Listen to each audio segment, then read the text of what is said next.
नमस्कार, मी स्नेहा. आपण पाहताय साम टीव्ही न्यूज. साम संजीवनी या आरोग्य विशेष कार्यक्रमामध्ये तुम्हा सगळ्यांचं स्वागत. सुंदर दिसण्यासाठी आपले केस खूप महत्त्वाची भूमिका बजावतात, पण आजकाल अनेक जण केस गळतीमुळे त्रस्त आहेत. आता यावर हेअर ट्रान्सप्लांट हा उत्तम पर्याय असू शकतो, पण हेअर ट्रान्सप्लांट विषयी अनेक समज आणि गैरसमज सुद्धा आहेत बरं का. शिवाय हेअर ट्रान्सप्लांट म्हणजे जीवाला धोका किंवा हेअर ट्रान्सप्लांट केल्यानं रुग्णाचा मृत्यू झाला, तसंच हेअर ट्रान्सप्लांटच्या नावाखाली अनेक लोकांची फसवणूक करण्यात आली, अशा बातम्या आपण ऐकतो पाहतो सुद्धा. आणि त्यामुळे हेअर ट्रान्सप्लांटविषयी बरेच समज गैरसमज आहेत आणि हेच हेअर ट्रान्सप्लांटबद्दलचे गैरसमज दूर करण्यासाठी आणि समज काय आहेत हे सगळं मळब दूर करण्यासाठी आपल्या स्टुडिओत आलेले आहेत एक विशेष डॉक्टर. आपल्या स्टुडिओत आलेले आहेत ला डिन्सिते हेअर ट्रान्सप्लांट क्लिनिकचे प्रसिद्ध hair transplant surgeon doctor Gajanan Jadhav sir. सरांचं स्वागत करूया. डॉक्टर, तुमचं खूप खूप स्वागत आमच्या स्टुडिओमध्ये. डॉक्टरांशी चर्चा करणार आहोत हेअर ट्रान्सप्लांट विषयीचे समज गैरसमज म्हणजे मिथ्स अँड फॅक्ट्स आपण जाणून घेणार आहोत. डॉक्टर त्याविषयी खूप बोलणार आहेत. डॉक्टरांकडे खूप माहिती आहे या सगळ्याविषयी. मात्र त्याआधी डॉक्टरांची थोडक्यात ओळख करून देते. डॉक्टरांनी master course in hair transplant जर्मनीच्या ग्रिफ्सवॉल्ड युनिव्हर्सिटीमधनं केलेला आहे. तसंच त्यांनी डिप्लोमा इन डर्मेटॉलॉजी हा कॉलेज ऑफ फिजिशियन आणि सर्जन मुंबईमधून केलेला आहे. ला डिन्सिते हेअर ट्रान्सप्लांट क्लिनिक हे स्वतःचं क्लिनिक ते गेल्या काही वर्षांपासून चालवत आहेत. 2012मध्ये त्यांनी या क्लिनिकची जी सुरुवात जी आहे ती केलेली आहे. तसंच डॉक्टरांच्या क्लिनिकच्या शाखा या मुंबई, ठाणे, पुणे, बँगलोर, केरळ तसंच कोची इथं आहेत. आणि तसंच आणखी बऱ्याचशा शाखा ज्या आहेत त्या आपल्याला भविष्यात सुद्धा दिसणार आहेत. चला तर मग आपण चर्चेला सुरुवात करूया आणि डॉक्टरांकडून जाणून घेऊयात की हेअर ट्रान्सप्लांट म्हणजे नेमकं काय आणि त्याविषयीचे समज गैरसमज काय आहेत ते दूर करून घेऊया. चला तर मग चर्चेला सुरुवात करूया. डॉक्टर, पुन्हा एकदा आपलं स्वागत. डॉक्टर, खरं तर आपले केस आपल्या पूर्ण व्यक्तिमत्वात आपल्या सौंदर्यात भर टाकत असतात आणि त्यातही आपण भारताचा जर विचार केला तर भारतात असं म्हटलं जातं की सुंदर, लांबसडक, दाट, काळेभोर केस म्हणजे सगळ्यांच्याच आकर्षणाचा विषय होतो. पण जेव्हा हे केस नसतात किंवा काही कारणांमुळे ती गळायला लागतात, आपल्या डोक्यावरचं आपण ज्याला म्हणतो क्राउनिंग ग्लोरी आपली जायला लागते, तेव्हा हेअर ट्रान्सप्लांट हा पर्याय आपल्यासमोर असतो. तर हे हेअर ट्रान्सप्लांट म्हणजे नेमकं काय? हेअर ट्रान्सप्लांट म्हणजे बेसिकली केसांचं प्रत्यारोपण. आपण किडनी ट्रान्सप्लांट, लिव्हर ट्रान्सप्लांट किंवा आपण हार्ट ट्रान्सप्लांटसुद्धा ऐकलं आहे. पण हेअर ट्रान्सप्लांटमध्ये बेसिकली आपले मूळतः स्वतःचेच केस काढून लावले जातात. दुसऱ्याचे केस आपण याच्यामध्ये वापरत नाही. तर मग कुठले केस एक्झॅक्टली काढले जातात? कारण टकले पडणाऱ्या माणसाला कुठे केस असतात? युजली हा पूर्ण मागपर्यंत टकलाच असतो. मग केस आणायचे कुठनं? दुसऱ्याचे चालत नाही, डोनर मिळत नाही किंवा अलाउ करत नाही गव्हर्नमेंट. सो आपण काय करतो, युजली ज्या भागामधले केस कधीच जात नाहीत, युजली तुम्ही बघितलं असं पुरुषांमध्ये मागच्या साईडला कधीही टकलेपणा येत नाही. तर मग ह्या भागातले केस मुळासकट काढून पुढच्या भागामध्ये आपण त्याला शिफ्ट करतो. Basically you can say transfer of hair graft from one position to another position. म्हणजे एका एरियातनं काढले आणि दुसऱ्या एरियामध्ये आपण त्यांना शिफ्ट केले, ते आपण मुळासकट करतो. जेणेकरून ते केस परत वाढायला लागतात. ते आपण कटिंग करू शकतो. टकलं केलं तरी ते केस परत येतात. याला बेसिकली हेअर ट्रान्सप्लांटेशन असं म्हणतात. तर का करतो आपण हेअर ट्रान्सप्लांटेशन? त्याची मूळतः कारणं जी असतात अनुवंशिक असतात. टकलेपणा हा युजली हा अनुवंशिक असतो आणि एकदा टकलेपणा आला तर कुठल्याही प्रकारचं तेल, कुठल्याही प्रकारचं लोशन किंवा कुठल्या प्रकारचं मेडिसिन त्याच्यावरती काम करत नाही. त्याचं रिझन आहे की रूट्सच नाही, मूळच नाही. तर त्यांना आपण किती खतपाणी घातलं तर त्यातनं झाड येणार नाही. तसंच ते केसांची मुळं नाही आहेत तिथे. म्हणून तिथे आपण कितीही प्रकारचे ट्रीटमेंट करून बघितल्या तरी लोकांनी बघितलं की त्याचा केस वाढत नाही. म्हणून लास्ट ऑप्शन म्हणून आपण त्याला हेअर ट्रान्सप्लांटेशन हा सजेशन दिलं जातं. नक्कीच.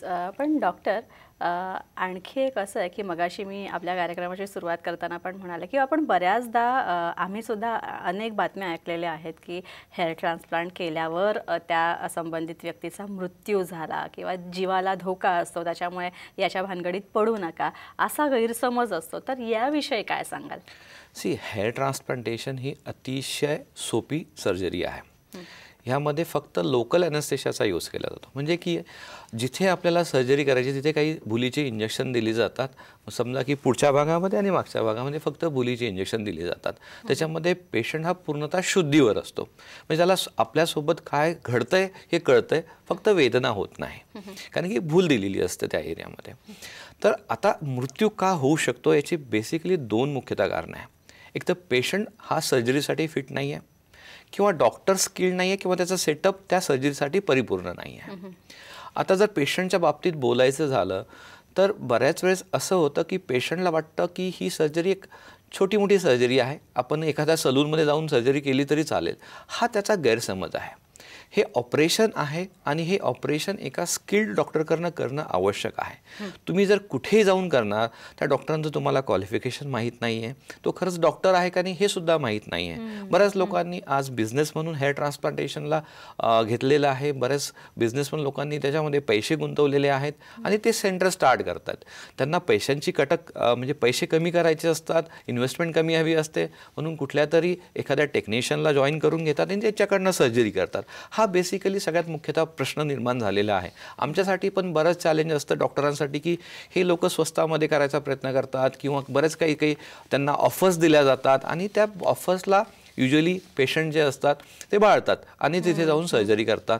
सर्जरी केल्यानंतर रिझल्ट प्रॉपर येत नाही, लुक नॅचरल येत नाही, जीवाला धोका निर्माण होतो, कारण की प्रॉपर असेप्टिक प्रिकॉशन, ओटीचे प्रोटोकॉल्स हे फॉलो केले जात नाही, कारण की ते एक तर त्यांना नॉलेज नसतं किंवा त्यांना पैसे वाचवायचे असतात. तर अशा कंडिशनमध्ये सगळ्यात महत्त्वाचं आहे की तुम्ही डॉक्टर आणि क्लिनिक ह्या दोघांचं रेप्युटेशन चेक करणं गरजेचं आहे.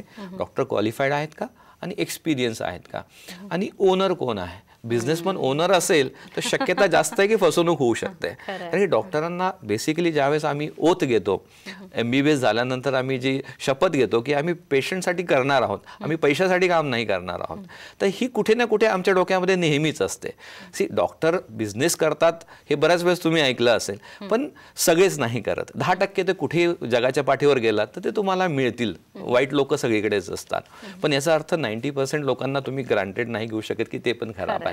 सो बिझनेसमॅन हा बिझनेस करणार, डॉक्टर हा प्रॅक्टिस करतो, मला असं म्हणायचं आहे. So you should think before going for hair transplantation की आपण कुठं करायला पाहिजेत.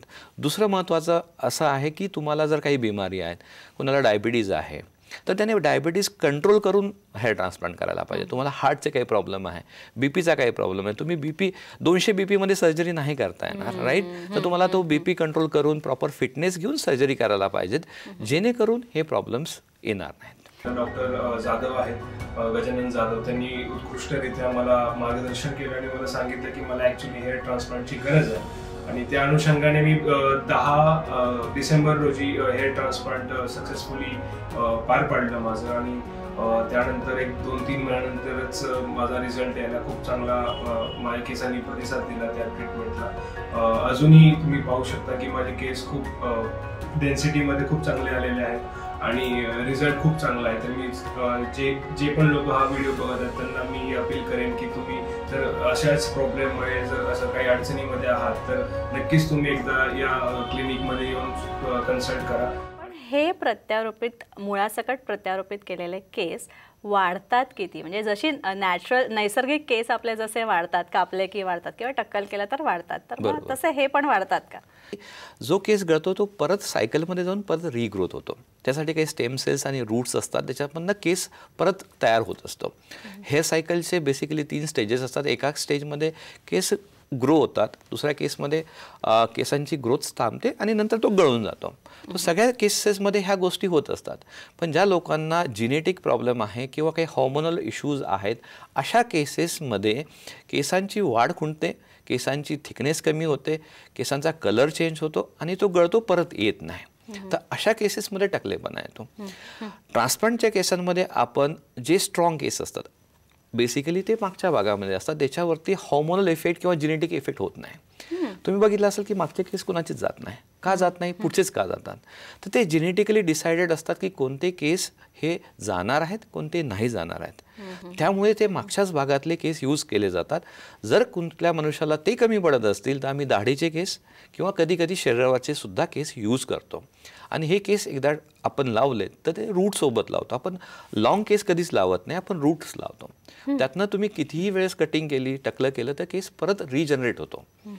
तो तेच प्रॉपर्टी जी असते ती त्या भागातल्या केसांची ती यूज करून आपण त्याला हेअर ट्रान्सप्लांटेशन करतो. सर्जरी आपण एवढे पैसे खर्च करून जर सर्जरी करतोय तर त्याचं लाईफ किती आहे ते सुद्धा समजणं गरजेचं आहे.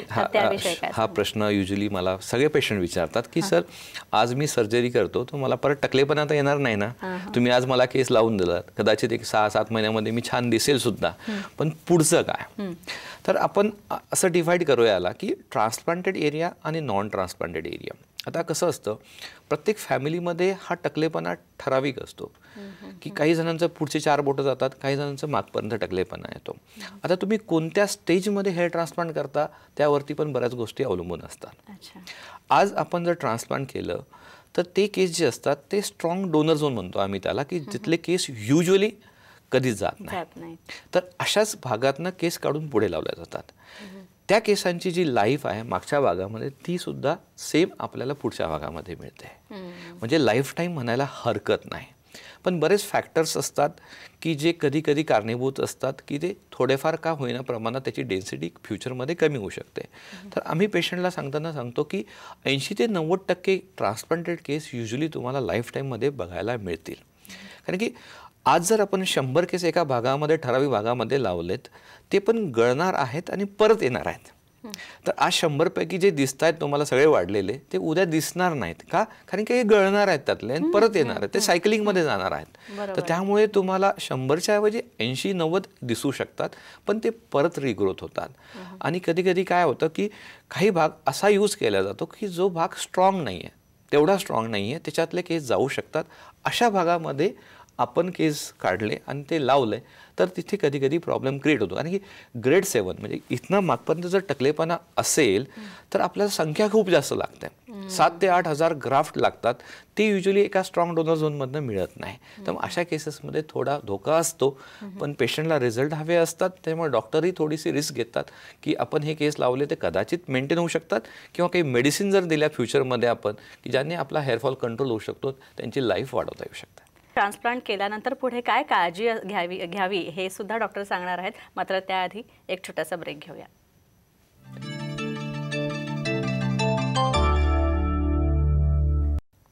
ब्रेकनंतर साम संजीवनीमध्ये पुन्हा एकदा आपलं स्वागत. हेअर ट्रान्सप्लांट विषयीचे समज गैरसमज याविषयी आपल्याला डॉक्टर गजानन जाधव सांगतात. डॉक्टर पुन्हा एकदा ब्रेकनंतर आपलं स्वागत.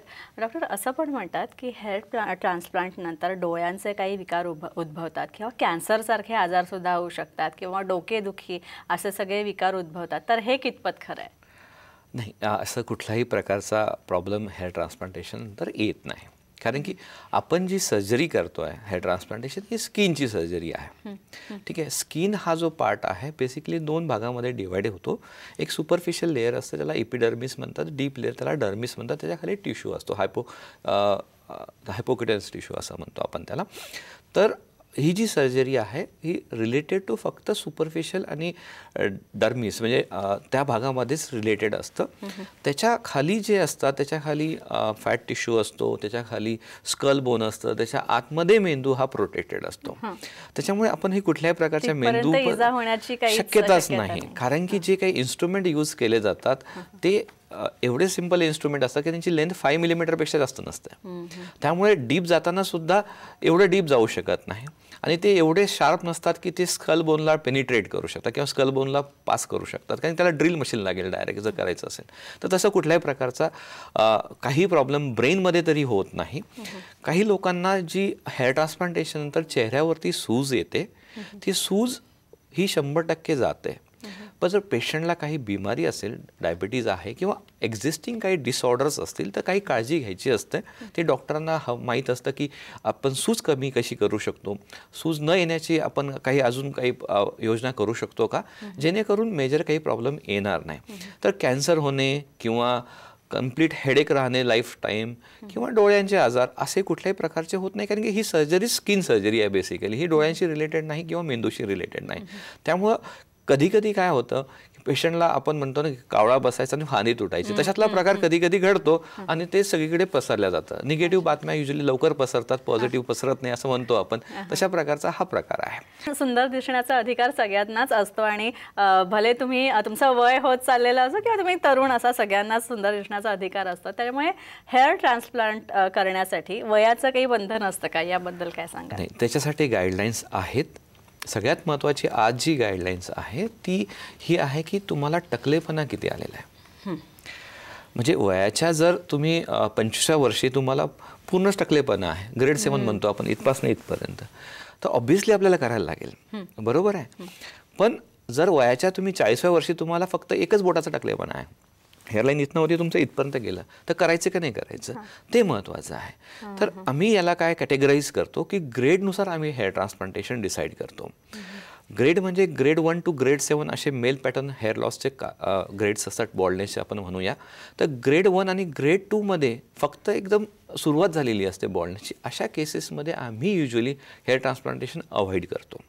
त्याचं रिझन हे असतं की आज जो मनुष्य फक्त 2 बोट टकला आहे, तो उद्या जर 7 बोट किंवा 10 बोट झाला तर त्यावेळेस ट्रीटमेंट करता येईल का नाही. आता याच्यामध्ये सगळ्यात महत्त्वाचा मुद्दा हा आहे की मागच्या भागातनं जिथनं आपण केस काढतो त्याला आपण डोनर एरिया असं म्हणतो, तिथे जो केस काढला जातो तो रूट्सपासून काढला जातो, त्यामुळे तिथे केस परत येत नाही.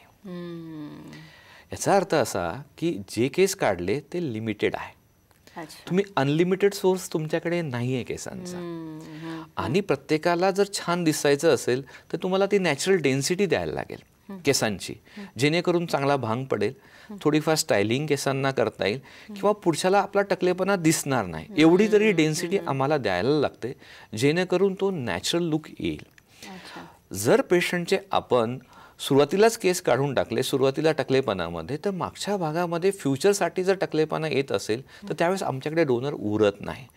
तर आम्ही बरेच सेंटर असे करतात की पेशंट माझ्याकडे आलाय तर ते मोर ऑफ बिझनेसमॅन टाईपने त्या पेशंटला ट्रीट करतात. म्हणजे गरज नसताना ट्रान्सप्लांट करणे हा सगळ्यात मोठा प्रॉब्लेम झालेला आहे. कारण की केस माझ्याकडे ज्यावेळेस पेशंट येतो त्यावेळेस कोणीतरी ऑलरेडी काम केलेलं असतं, ऑलरेडी ग्राफ्ट यूज केलेलं असतात, माझ्यासाठी फारसं काही उरत नाही करायला. तर मग मला दाढीचे केस काढणे किंवा छातीचे केस काढणे असे वेगवेगळे प्रकार करायला लागतात, वेगवेगळे टाईप्स ऑफ एक्स्ट्रॅक्शन्स करायला लागतं.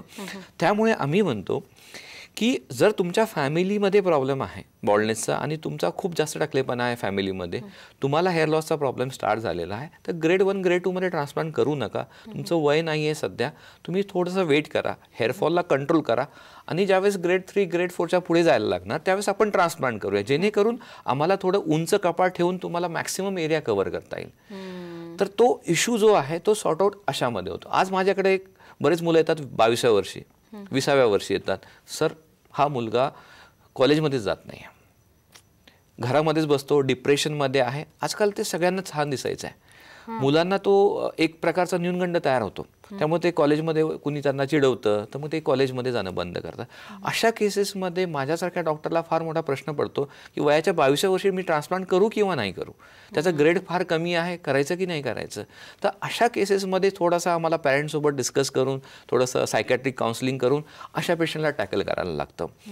ॲट द एज ऑफ 40 काही प्रॉब्लेम नाही आहे, आपण ट्रान्सप्लांट करू शकतो, ग्रेड 2 नंतरही करू शकतो, कारण की हेअरलाईन ही स्टेबल झालेली असते, हेअर लॉस कमी झालेला असतो आणि जो हॉर्मोनल इफेक्ट असतो केसांवरचा तो पण स्टेबल झालेला असतो. तर अशा पेशंटमध्ये आपण डेफिनेटली ट्रान्सप्लांट करू शकतो. एज हा बेसिकली क्रायटेरिया नंतर नाही आहे, इनिशियल स्टेजेसमध्ये आम्ही 20 वर्षाच्या खाली हेअर ट्रान्सप्लांटेशन करत नाही. आणि जर मॅक्सिमम एज म्हटलं तर मी 78 इयर्सच्या पेशंटचं ट्रान्सप्लांटेशन केलेलं आहे. पण क्रायटेरिया आहे की क्वालिटी ऑफ फॉलिकल्स म्हणजे जे डोनरमध्ये क्वालिटी आहे ती चांगली असायला हवी, जेणेकरून रिझल्ट छान येतील. तर एज हा क्रायटेरिया बेसिकली हायर एजसाठी मी कन्सिडर कधी करत नाही. प्लांटेशन केलं आम्ही आणि एकदम बेस्ट झालं आहे, पूर्ण लुक चेंज झालेलं आहे, सर्विस तर एकदम भारी आहे. 6 महिने मला वाटते मी मेडिसिन्स घेतलीत आणि औषध केसांचं जे ऑइल आहे ते अजूनही वापरतो. कोल्हापूरच्या बरेचसेच प्लांटेशनचे ऑप्शन आहेत, परंतु लाडेन सिटीमध्ये जर केला तर 100% तुम्हाला सक्सेस येईल. आणि अनुभव घेतल्याशिवाय कुठलीही गोष्ट कळत नाही आहे. आणि एकदा हॉस्पिटलला तुम्ही व्हिजिट द्या आणि करायचं का नाही शेवटी डिसिजन तुमचं म्हणजे घेण्याचा तुमचा असेल. परंतु माझं जर सजेशन असेल तर तुम्हाला लूक जर चेंज करायचा असेल तर 100% करायला काहीच हरकत नाही आणि कुठलाही साईड इफेक्ट मला तरी आलेला नाही आणि त्याचा कुठल्याही प्रकारचा त्रास मला झालेला नाही आहे. आपण जे ट्रान्सप्लांट करतो हेअर किंवा केश प्रत्यारोपित करतो तर ते केस नैसर्गिक दिसावेत यासाठी काय महत्त्वाचं असतं? मी नेहमीच म्हणत असतो की 2 गोष्टी ट्रान्सप्लांटमध्ये महत्त्वाच्या आहे. मी ट्रान्सप्लांटला ही कॉस्मेटिक सर्जरी कधीच कन्सिडर करत नाही. त्याचं रिझन हा आहे की पर्सनॅलिटीचा एक भाग आहे, कॉन्फिडन्सचा भाग आहे. एक मेंटल ब्लॉक तयार होतो की केस नाही आहेत म्हणून बऱ्याच ठिकाणी लोक प्रोफेशनली पुढे जात नाहीत, अकॅडमिकली मुलं पुढे जात नाही किंवा अजून बऱ्याच प्रोफेशनलमध्ये लोक पुढे जात नाही. तर एक मेंटल ब्लॉक दूर करणारी सर्जरी आहे, जो तुम्हाला तुमचा जो पहिला लुक होता तो रिस्टोर करणारी सर्जरी आहे. First thing. सेकंड थिंग की हेअर ट्रान्सप्लांटेशन नंतर येणारा लुक हा नैसर्गिक असला पाहिजे. याच्यासाठी डॉक्टरांची स्किल खूपच महत्त्वाची आहे. दिस इज अ आर्टिस्टिक जॉब. म्हणजे प्रत्येक पेंटर हा M.F. हुसेन नाही होऊ शकत असं मला वाटतं.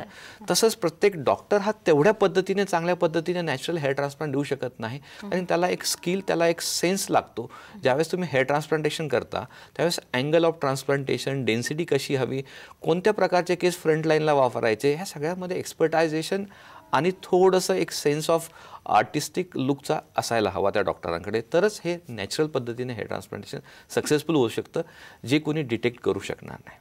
नक्कीच डॉक्टर, तुम्ही इथे आलात आणि केश प्रत्यारोपणाविषयी म्हणजेच हेअर ट्रान्सप्लांटविषयी डॉक्टरांनी अतिशय सुंदर माहिती दिली आहे. तसंच तुमच्या मनात सुद्धा काही गैरसमज असतील ते सुद्धा डॉक्टरांनी दूर केलेले आहेत. पण आणखी तुम्हाला काही डॉक्टरांना विचारायचं असेल तर डॉक्टरांच्या क्लिनिकचा नंबर दिलेला आहे, तसंच डॉक्टरांची वेबसाईट दिलेली आहे, ईमेल दिलेला आहे. हा ईमेल ID तुम्ही नोट डाऊन करून घ्या. तसंच त्यांचा संपर्क क्रमांकसुद्धा टिपून घ्या. डॉक्टरांना तुम्ही कॉल करू शकता, त्यांची अपॉइंटमेंट घेऊ शकता आणि तुमच्या मनात जे काही गैरसमज असतील हेअर ट्रान्सप्लांट विषयीचे ते तुम्ही दूर करू शकता. डॉक्टर गजानन, तुम्ही इथे आला त्यासाठी खूप खूप आभार. धन्यवाद. यानंतर इथेच थांबतोय. पुन्हा भेटूया नवीन विषयांसह आणि नवीन तज्ज्ञांसह. तोपर्यंत नमस्कार.